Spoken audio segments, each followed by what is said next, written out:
क्या आपको भी लगता है कि आपका मेकअप गर्मियों में ग्रे पड़ जाता है, या आपको लगता है कि गर्मियों में सिर्फ मैट मेकअप ही करना चाहिए, या आपको ये लगता है कि आपका मेकअप गर्मियों में टिक नहीं पाता है? तो ये वीडियो आप लोगों के लिए बहुत ज़्यादा हेल्पफुल होने वाली है। वीडियो को एंड तक ज़रूर देखिए।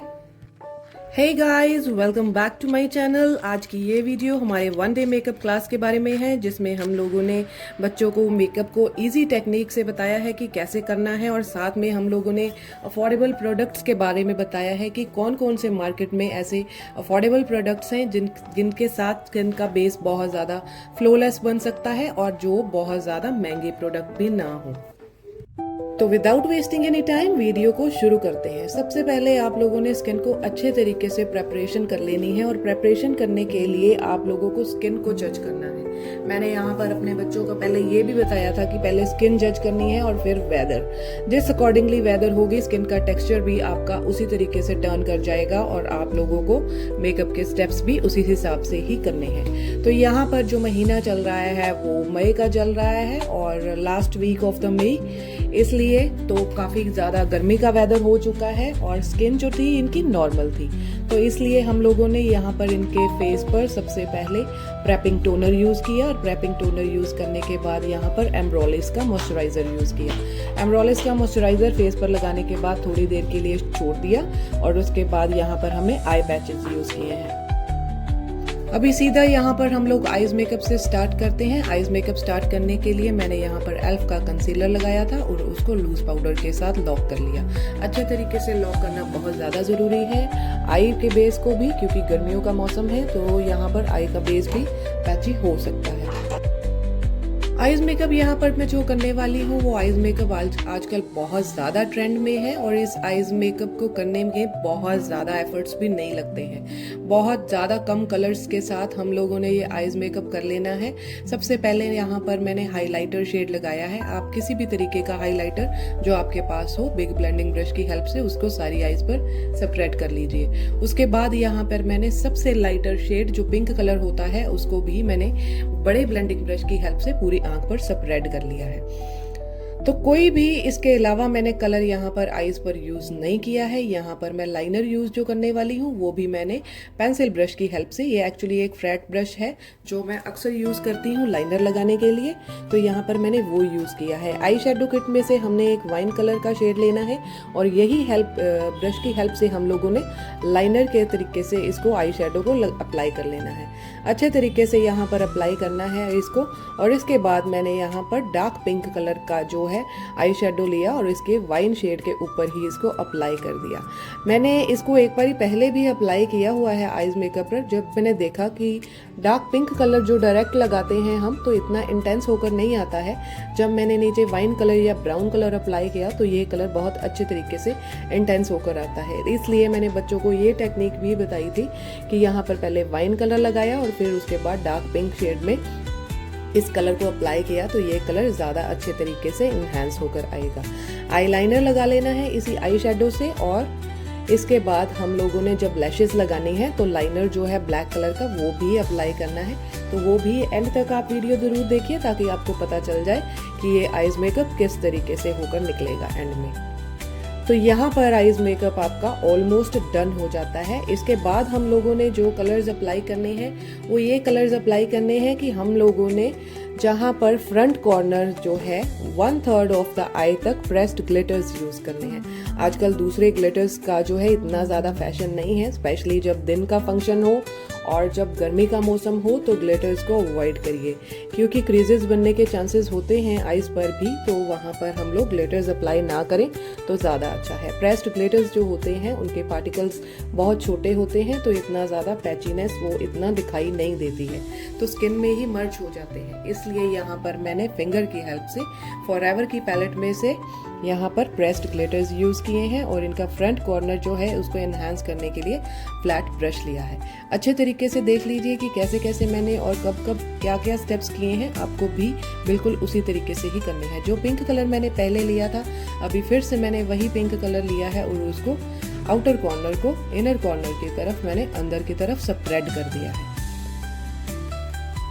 तो यहाँ पर हमारा आईज मेकअप डन होता है और इसके बाद हम लोगों ने आई पैचेस को रिमूव कर लेना है और एक टिश्यू पेपर की हेल्प से अंडर आई को क्लीन कर लेना है। आई पैचेस लगाने के यहाँ पर दो फायदे होते हैं। एक तो ये होता है कि अंडर आई एरिया आपका हाइड्रेटेड हो जाता है और दूसरा ये कि जितना भी फॉल ऑफ होना होता है आई शेडो का वो आई पैचेस पर ही हो जाता है, तो स्किन को इतना ज़्यादा क्लीन करने की ज़रूरत रह नहीं जाती है बाद में। तो यहाँ पर स्किन को क्लीन करने के बाद हमने यहाँ पर कंसीलर यूज़ किया है। ये कंसीलर कम करेक्टर है, लॉरेल का इनफ्लेमेबल कंसीलर है जो स्किन के जितने भी हमारे अंडर आई या माउथ के अराउंड का एरिया होता है, डार्क पैचेस होते हैं, उनको हम लोग हाइड कर सकते हैं इससे। बहुत ज़्यादा अच्छा कंसीलर है और अफोर्डेबल रेंज में भी है। यहाँ पर बच्चों को मैंने इससे भी अफोर्डेबल कंसीलर्स बताए हैं जिसमें आप लोगों की जो स्किन की प्रॉब्लम है वो कवर भी होगी और जिससे आपका मेकअप पैची भी नहीं लगेगा। तो इसलिए जब भी क्लासेस लगती हैं तो आप लोग क्लासेस का फ़ायदा ज़रूर उठाया कीजिए, क्योंकि इन क्लासेस में बहुत ज़्यादा महंगे प्रोडक्ट यूज़ नहीं करती हूँ और आप लोगों को साथ साथ में अफोर्डेबल प्रोडक्ट्स भी बताते जाती हूँ और इनको अप्लाई कैसे करना है वो भी बताती हूँ। तो यहाँ पर बारी आती है फाउंडेशन की। फाउंडेशन मैंने यहाँ पर शार्लेट टिल्बरी की यूज़ की है। शार्लेट टिल्बरी की फाउंडेशन को अच्छे तरीके से पैलेट में लेना है और इसको अच्छे तरीके से मिक्स करके फेस पर अप्लाई करना है। जब यहाँ पर फेस पर अप्लाई करना है तो उसको हमने ब्लेंडिंग ब्रश की हेल्प से अप्लाई करना है। सारा का सारा खेल जो है वो ब्लेंडिंग का ही होता है मेकअप में, मैंने पहले भी आपको बताया हुआ है। अगर तो आपके पास ये ब्लेंडिंग ब्रश नहीं है तो सीधा आप अपने ब्यूटी ब्लेंडर की हेल्प से भी इसको फेस पर स्प्रेड कर सकते हो। तो अगर आपके पास ब्रश है तो पहले ब्रश की हेल्प से इसको अप्लाई करिए और उसके बाद फिर ब्यूटी ब्लेंडर की हेल्प से आप इसको सारे फेस पर मर्ज कर लीजिए। अभी सबसे पहला क्वेश्चन जो दिमाग में आता है कि गर्मियों की कोई शादी है या फंक्शन है तो हम लोगों को मेकअप करना पड़ेगा और मेकअप तो थोड़ी देर के बाद पैची हो जाएगा, तो हम लोग या तो फंक्शन को ही रहने देते हैं तो या फिर मेकअप को स्किप कर देते हैं।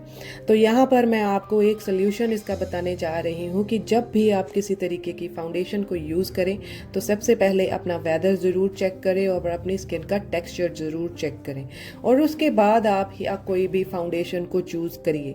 जब आप फाउंडेशन लगाते हैं तो सेकंड स्टेप उसका ये होना चाहिए कि आपको कम से कम क्वांटिटी यूज करनी है गर्मियों में। अगर आप लोग चाहते हैं कि आपका मेकअप ना तो ग्रे हो और ना पैची हो तो उसके दो ही तरीके हैं। सबसे पहले तो ये कि फाउंडेशन का कलर अपनी स्किन के अकॉर्डिंगली चूज करिए और दूसरा ये कि फाउंडेशन की क्वांटिटी कम से कम यूज करिए, तो आपका मेकअप ना तो ग्रे होगा और ना ही पैची होगा। तो यहाँ पर मैंने फाउंडेशन लगाई थी शार्लेट टिल्बरी की और इसके बाद मैं यहाँ पर अप्लाई कर रही हूँ मॉर्फी का ब्लशर। ये लिक्विड ब्लशर है, बहुत ही ज़्यादा अच्छा है, थोड़ा सा कॉस्टली है, पर मैंने बच्चों को इसके अल्टरनेटिव बहुत सारे ऐसे ब्लशर्स बताए हैं जो बजट फ्रेंडली भी होंगे और इनका रिजल्ट 100% ना सही बल्कि 70 और 80% इस मेकअप के नियर आ जाएगा।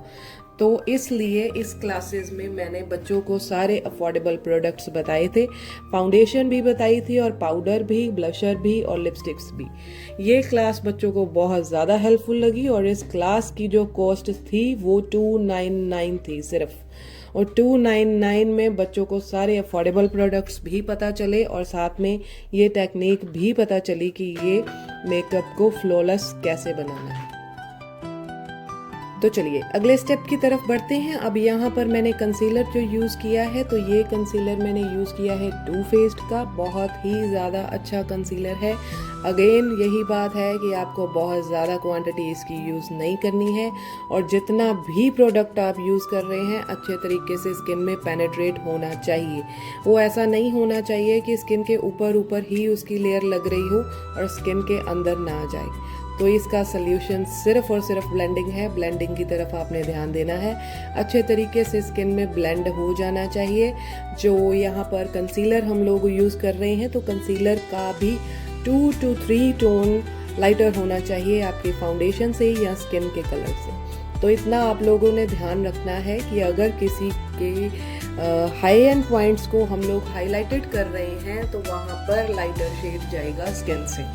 तो यहाँ पर ये कंसीलर मैंने यूज़ किया है। इसको यूज़ करने के लिए हम लोगों ने अच्छे तरीके से ब्यूटी ब्लेंडर की हेल्प से इसको स्प्रेड कर दिया है। स्प्रेड करने के बाद यहाँ पर लॉकिंग की टेक्निक शुरू होगी और लॉक करने से पहले आपने अच्छे तरीके से अपने फेस के हर एक एरिया पर ध्यान देना है कि अंडर आई पर कोई पैचेस तो नहीं है या माउथ के अराउंड एरिया कोई ऐसा ना लग रहा हो आपको कि कवर ना हुई हो प्रॉब्लम।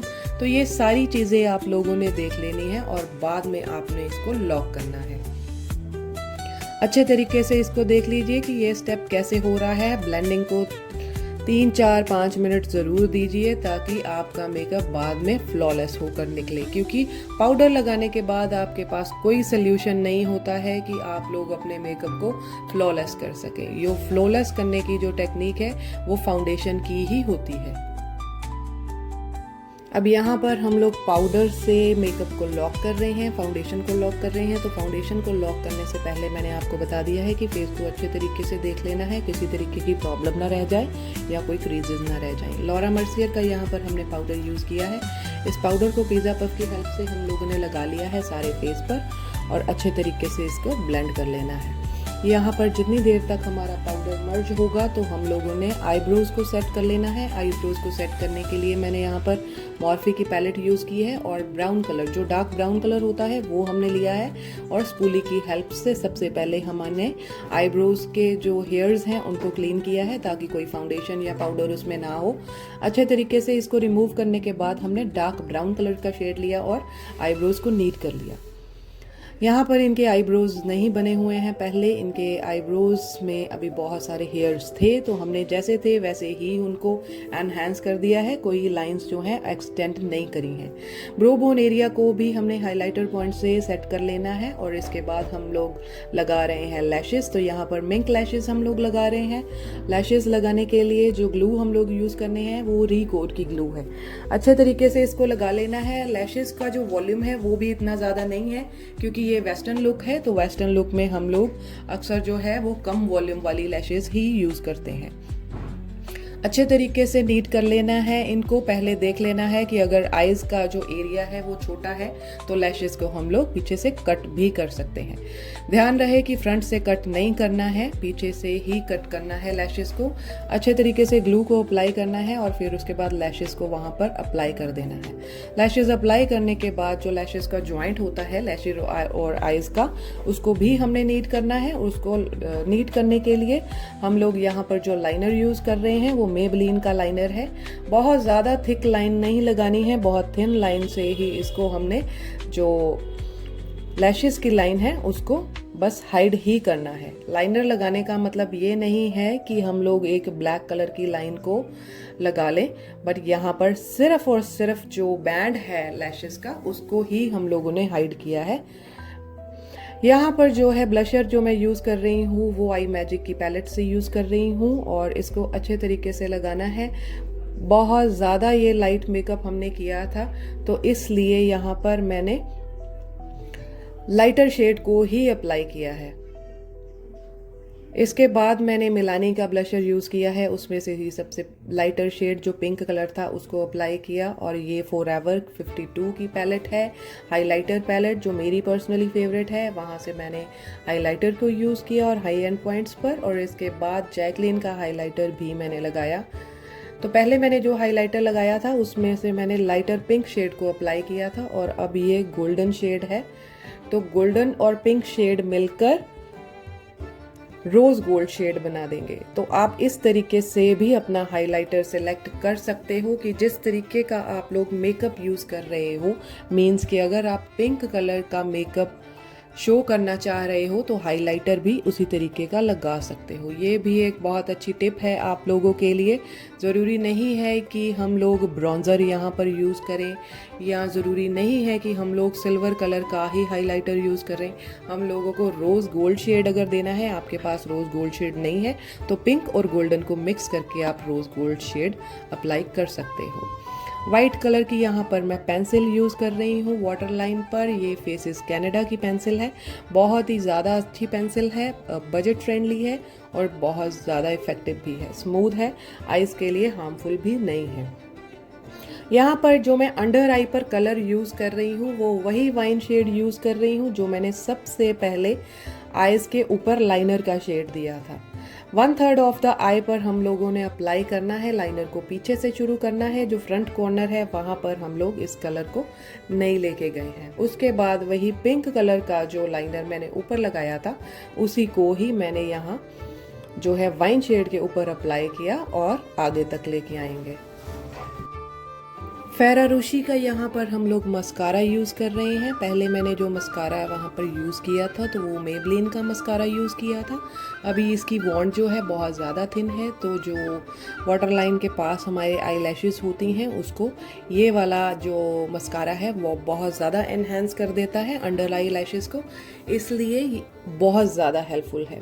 यहाँ पर मैं लाइनर का जो है मेरे पास सिल्वर कलर का जो है लाइनर था, तो मैंने वो वहाँ पर फ्रंट कॉर्नर पर दिया है इसको एनहांस करने के लिए, ताकि जो अंडर आई का आई शेडो है वो और ज़्यादा एनहांस होकर लगे। क्योंकि आईज़ पर जो हम लोगों ने ऊपर है वो ग्लिटर्स यूज़ किए थे, प्रेस्ड ग्लिटर्स, तो नीचे की आई लाइनर को भी मैं एनहांस करना चाहती थी तो मैंने वो यहाँ पर अप्लाई किया है। तो आई का जो फ्रंट कॉर्नर है उसको भी हम लोगों ने हाई। तो अब बारी आती है गर्मियों के मेकअप करते समय 3 क्वेश्चंस जो मन में आते हैं, जो मैंने आपको पहले ही बताए थे। क्या आपको लगता है कि आपका गर्मियों में मेकअप जो है वो ग्रे हो जाता है? तो उसका मैंने सोल्यूशन आपको पहले ही बता दिया है कि फाउंडेशन जब भी सिलेक्ट करें तो अपने स्किन शेड के हिसाब से ही सिलेक्ट करें। दूसरा क्वेश्चन ये था कि जो मेरा मेकअप है वो गर्मियों में टिकता नहीं है, तो उसका सोल्यूशन मैंने आप लोगों को ये बताया है कि आप कम से कम प्रोडक्ट्स यूज़ करिए। तीसरा क्वेश्चन ये था कि क्या आपको लगता है कि गर्मियों में सिर्फ मैट मेकअप ही होगा? तो जी नहीं, ये ज़रूरी नहीं है कि गर्मियों में सिर्फ मैट मेकअप ही होगा। सबसे पहले तो आपने ये देखना है कि अगर गर्मियों में आप लोगों को बहुत ज़्यादा पसीना आता है तब ही आप लोग मैट मेकअप करिए। अगर गर्मियों में आपको लगता है कि आपकी स्किन नॉर्मल है, बहुत ज़्यादा पसीना नहीं आता है और फंक्शन रात का है, तब आप लोग ग्लॉसी मेकअप कर सकते हो। तो ये है आज की वीडियो आप लोगों के सामने। आई होप ये वीडियो और ये मेकअप आप लोगों के लिए बहुत ज़्यादा हेल्पफुल रहेगा। गर्मियों में फ्लॉलेस भी रहेगा और मेकअप आपका टिका भी रहेगा अगर आप इसी तरीके से करेंगे। अगली वीडियो में मिलते हैं। Thanks for watching.